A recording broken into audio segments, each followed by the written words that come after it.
Hello दोस्तों, knowledge is fun 2020 पर हम लेसन नंबर 7 कंप्लीट कर चुके हैं और अब हमारा क्विज़ का टाइम है। रिवीजन हो गया हो तो कॉपी पेंसिल हाथ में लो। हम जो है 10 MCQs की क्विज़ करेंगे। अगर आप मेरे चैनल को फॉलो कर रहे हो तो आपको इसका पैटर्न पता होगा। 10 questions, 4 options for most of the questions. अपनी कॉपी में आप आंसर्स को नोट करेंगे और एंड में की से चेक करके मुझे अभी के अभी नीचे कमेंट बॉक्स में अपने मार्क्स बताएंगे। तो हम बिना टाइम वेस्ट करे क्विज को स्टार्ट करें। कॉपी पेंसिल हाथ में रखना। Question number 1, as per the NCF 2005 which of the following is not the basic objective of ECCE मतलब early childhood care and education. Options: A, holistic development of the child; B, preparation for school; C, to make a child a professional; and D, providing support services for women and children. राष्ट्रीय पाठ्यचर्या की रूपरेखा 2005 के अनुसार प्रारंभिक बाल्यावस्था देखभाल और शिक्षा के मूल उद्देश्य निम्नलिखित में से कौन सा नहीं है? नहीं को ध्यान देना। बच्चे का समग्र विकास, विद्यालय के लिए तैयारी, बच्चे को पेशेवर व्यक्ति बनाने के लिए, या फिर महिलाओं बच्चों के लिए सहायता सेवा प्रदान करना। इनमें से कौन सा उसका उद्देश्य नहीं है? Early childhood is phase of life for which age group? कौन से एज ग्रुप के लिए है? A, 0 to 6 years; B, 0 से 8 years; C, 3 to 9 years; या फिर D, 2 to 8 years। मतलब प्रारंभिक बाल्यावस्था देखभाल और शिक्षा किस आयु वर्ग के लिए है?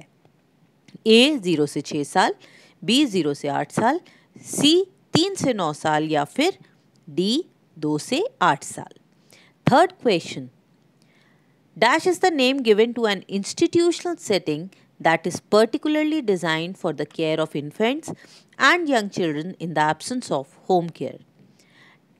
Options: A, school; B, anganwadi; C, crèche; और D, ICDS।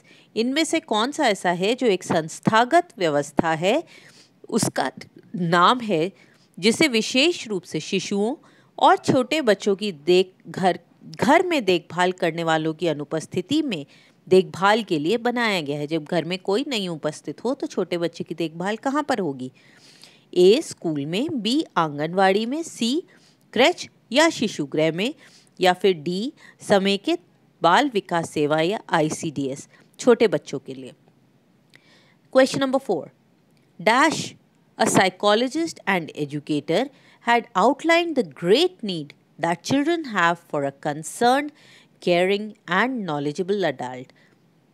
A, Jean Piaget; B, Freud; C, लेव व्योत्स्के; D, B.F. स्किनर। मतलब ऐसा कौन सा एक मनोवैज्ञानिक या शिक्षाविद था जिसने ये बताया था कि छोटे बच्चों के लिए बहुत आवश्यक है कि उनका ख्याल रखने वाले, देखभाल करने वाले जो व्यक्ति है वो जानकार हो और उसे बच्चों की ज़रूरतों के बारे में नॉलेज होनी चाहिए।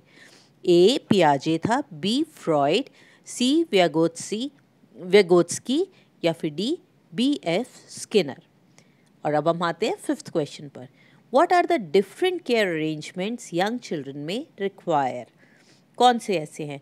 A, institutional care; B, creche; C, nursery school; या D, all of the above. देखभाल की वो कौन सी विभिन्न व्यवस्थाएं हैं जिनकी आवश्यकता एक छोटे बच्चे को हो सकती है? कौन कौन सी है? संस्थागत देखभाल, B, creche; C, nursery school, या ऊपर के सभी। आधे हो गए। अब हम आ गए क्वेश्चन नंबर 6 पर। Primacy of experience rather than expertise मतलब experiential learning is emphasised more than expertise in early childhood care and education. Is the above statement true और फॉल्स? मतलब विशेषज्ञता की बजाय अनुभव को प्रमुखता, अर्थात अनुभव जो है जन अधिगम को महत्व ज़्यादा दिया गया है बजाय विशेषज्ञता के प्रारंभिक देखभाल और शिक्षा के संदर्भ में। क्या ये कथन सही है, या फिर आपके हिसाब से एक्सपर्टीज़ या फिर विशेषज्ञता को ज़्यादा इम्पोर्टेंस दी गई है? अगर ये सही है तो ए ट्रू और अगर गलत है तो बी फॉल्स। ए सही और बी गलत। Question number 7, which of the following is the guiding principles of ECCE? और कौन कौन से ऐसे ECCE के मार्गदर्शी सिद्धांत निम्नलिखित में से कौन सा है, ये आपको बताना है कौन सा है। A blend of textual and cultural resources, B use of local material, art and knowledge, C art is the basis of education, या D all of the above. अगर आपको स्लाइड हो तो हमने बहुत स्लाइड्स याद हों वीडियो की, जो हमने वीडियो बनाया था तो उसमें आपको याद होगा बहुत सारे गाइडिंग प्रिंसिपल्स थे, वो एक पूरी स्लाइड पर थे। उन्हीं में से आपको बताना है कि कौन सा वाला था।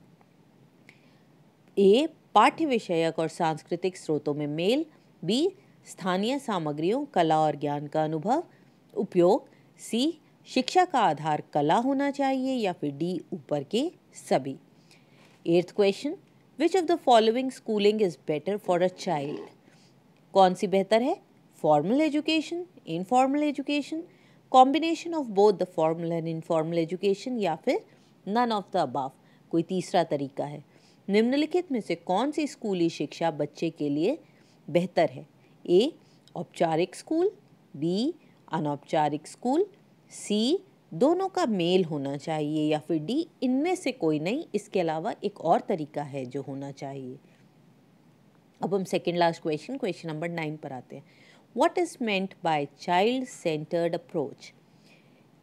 ए play way method, B child is taught by children, C art as the basis of education, या फिर डी मॉन्टेसरी स्कूल।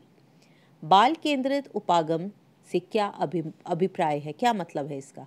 खेल खेल में सीखने का तरीका होता है ये, या बच्चों के द्वारा बच्चों को सिखाया जाता है उसे हम बाल केंद्रित कहते हैं, या शिक्षा के आधार के रूप में कला का होना बाल केंद्रित है, या फिर मॉन्टेसरी स्कूल को हम बाल केंद्रित कहते हैं? सही आंसर बताओ।